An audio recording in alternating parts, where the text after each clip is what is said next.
François-Xavier, bonjour. Eh ben, bonjour. Merci d'être présent aujourd'hui pour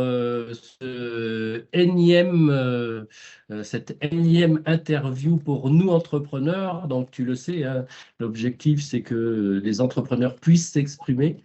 Et la première question que je vais donc te poser, c'est qui est François-Xavier, cette personne physique, et qui est cette belle personne morale, Little Bill? Bien sûr, du coup, bonjour, enchanté. Donc voilà, François Létiolière, du coup, le fondateur de Little Bill. Peut-être pour résumer très rapidement mon parcours, j'ai un parcours d'ingénieur généraliste à l'ECAM Lyon, et ensuite j'ai fait un double diplôme à, à Manhattan College à New York, où j'ai pu me former en fait sur tout ce qui était management de produits et d'innovation. Et après, je suis resté dans cette belle ville dynamique new-yorkaise, justement en tant que consultant d'innovation et de construction pendant 4 ans, où j'ai géré un peu plus de 350 millions de dollars d'actifs sur place. Et puis, j'ai tout quitté pour revenir en France et me mettre à plein temps sur, à la base, ce qui était un projet Little Bill et qui est devenu une entreprise. Donc, Little Bill, voilà, un assistant, on a développé un assistant marketing qui est éco-responsable et qui permet en fait d'aider les commerçants à gagner du temps et à redévelopper leur chiffre d'affaires. Donc, pour faire simple, Little Bill est né de 2 constats. Moi, j'ai mes 2 parents qui sont commerçants. Donc, je les ai vus, on va dire, toute leur vie mettre en avant leur commerce, essayer de fidéliser un maximum leurs clients. Et justement, avec le Covid et suite à l'avènement du digital, c'est devenu de plus en plus compliqué pour beaucoup de commerçants. Donc, il y avait vraiment un souhait d'aider et de trouver une solution qui pouvait répondre à leurs besoins. Et le deuxième constat était très personnel, c'est que moi, personnellement, j'en avais marre un petit peu de recevoir toutes ces cartes de fidélité papier qui encombraient mon portefeuille, ou alors ces tickets de pièces papier qui encombraient aussi mon portefeuille, ou alors d'arriver en caisse et de perdre un peu du temps à donner mes informations personnelles, que ce soit mon prénom, mon numéro de téléphone, adresse email, pour au final recevoir des emails qui pouvaient être intéressants ou pas, mais qui finissaient dans le spam, ou avoir des SMS intrusifs, ou ne serait-ce que ne pas pouvoir savoir en temps réel le nombre de points de fidélité et donc les opportunités que je pouvais saisir en fait avec mes comptes clients que j'avais créés. Donc, c'est pour ça qu'on a créé Little Bill et qui va permettre en fait justement un assistant marketing pour les commerçants, une innovation NFC en fait en caisse et une application mobile pour les consommateurs pour pouvoir centraliser l'ensemble de la relation client. Donc voilà. Bon, très bien. J'ai l'impression, c'est à toi de me le dire, mais il existe déjà des solutions de ce type. Oui? Alors oui, il existe déjà des solutions de fidélité sur le marché qu'on peut Mm. retrouver. Donc ça peut être des solutions, par exemple avec des cartes, on va dire encore cartonnées ou autres. Et donc nous, vraiment la vraie différenciation, c'est qu'on va utiliser une application pour centraliser l'ensemble de la relation client, mais pour l'ensemble des commerces partenaires et non pas pour un seul, on va dire, commerce. On veut vraiment mutualiser en fait la fidélité sur une seule et même application. Et de deux, c'est vraiment aussi l'aspect en fait rapidité et simplicité en fait dans le commerce via l'utilisation du sans contact et du NFC. Donc c'est très simple, en fait on vient mettre un connecté en caisse, on a juste à poser nos téléphones sur ce support-là pour que de manière instantanée on puisse soit cumuler ces points de fidélité, soit même aussi recevoir en fait ces reçus dématérialisés. Et donc justement avec la loi en fait anti-gaspi qui sera en place le 1er avril 2023, donc dans très peu de temps, qui va rendre obligatoire qui va supprimer la suppression en fait automatique l'impression automatique des tickets de caisse. Et du coup, on se positionne vraiment sur ce marché de manière très simple et très rapide en caisse. Donc, c'est vraiment ça notre différenciation.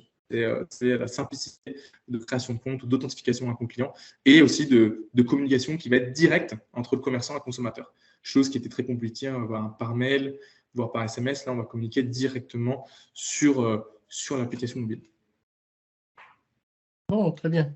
Donc, effectivement, j'avais envie que tu nous en dises un peu plus sur ton unicité pour que les personnes qui vont nous écouter comprennent bien que oui, il y a quelque chose d'unique dans cette offre.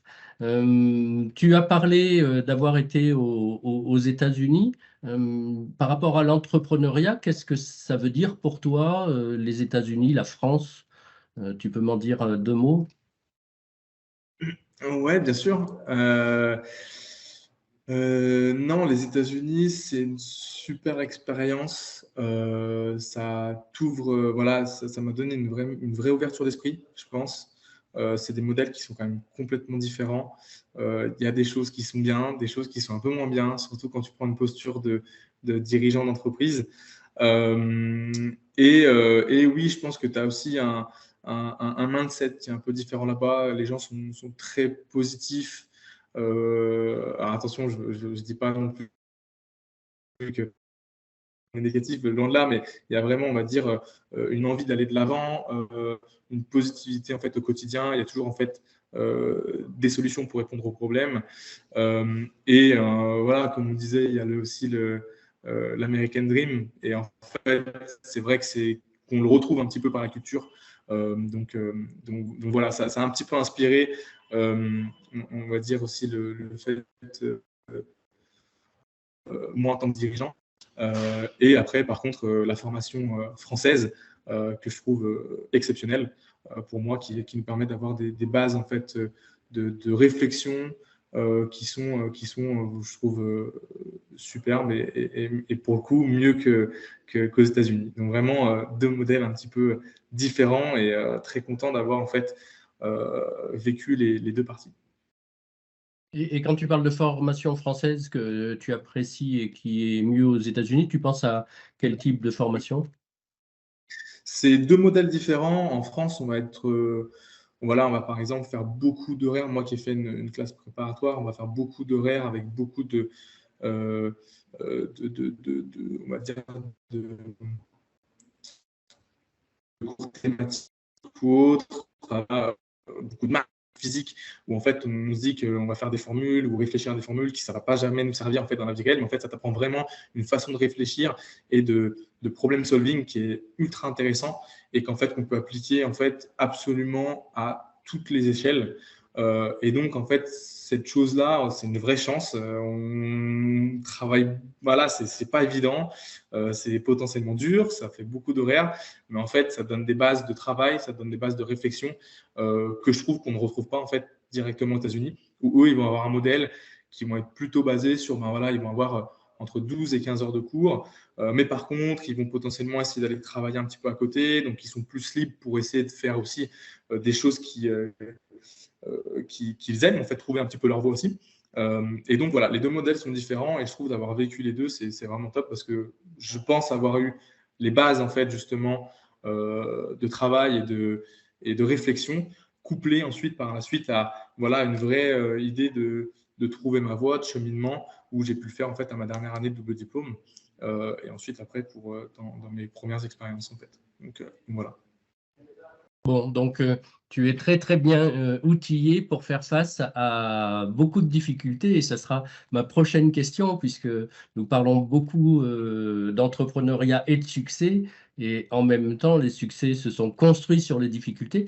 Et comme tu Bien me sûr. parles du fait que tu as eu, toi, deux visions qui t'ont certainement amené à avoir plus d'outils pour les difficultés, néanmoins, est-ce que tu peux me parler de peut-être la plus grande difficulté que tu as rencontrée en tant qu'entrepreneur? Oula, il y en a plein, plein, mais La plus c'est ça, grande?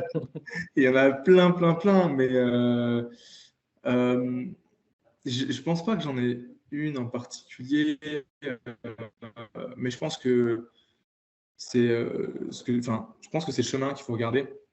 C'est que ben, c'est jamais une ligne droite, c'est toujours semé d'embûches et il faut toujours, ben, quand on va dire on se prend une claque et qu'on tombe par terre, il faut toujours se relever. Et donc tu prends des claques, tu te relèves et le but c'est d'avancer. Et donc tant qu'on avance, et ben, c'est qu'on est sur le bon chemin. Et donc moi on me disait c'est toujours d'essayer d'avancer, d'avancer, d'avancer.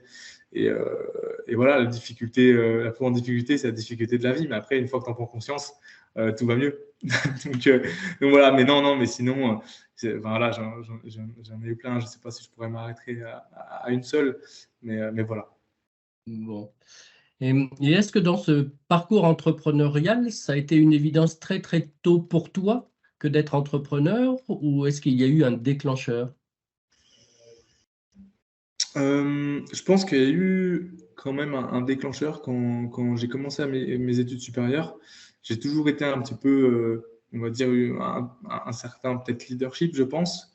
Mais l'élément déclencheur, c'était, alors ça me remémore des souvenirs, mais c'était en fait quand j'étais en fait à mon école, à mon université, où j'ai été président de BDE. Donc ça peut paraître en fait un petit peu anodin, mais au final, ça commence en fait un peu à te donner des responsabilités, d'organiser des événements, d'avoir en fait entre guillemets une clientèle qui sont tes amis, sur lesquels tu vas en fait essayer d'avoir créer des événements, essayer de gérer aussi une trésorerie, voir ce que tu peux faire, donc de gérer un budget, gérer une équipe.